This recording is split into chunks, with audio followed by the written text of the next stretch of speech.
তুমি কি এটা খেয়াল করেছো?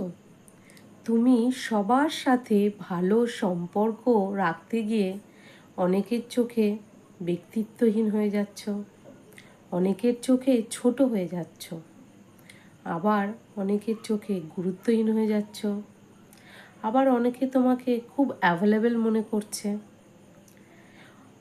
অনেক সেই মানুষগুলোই তোমাকে সেই কেয়ারটা দেবে না যেটা কিনা সেই লোকটাকে বা সেই মানুষটাকে দিচ্ছে যারা তোমার মতো এত অ্যাভেলেবেল নয়, বা যারা সবাইকে এত গুরুত্ব দেয় না, তাদেরকেই বেশি প্রাধান্য দিচ্ছে। জীবনের একটা সময় গিয়ে ভাববে বা বুঝতে পারবে সত্যি সবার সাথে ভালো সম্পর্ক রাখাটা, মানে ভালো সম্পর্ক বজায় রাখাটা এতটাও দরকারি ছিল না।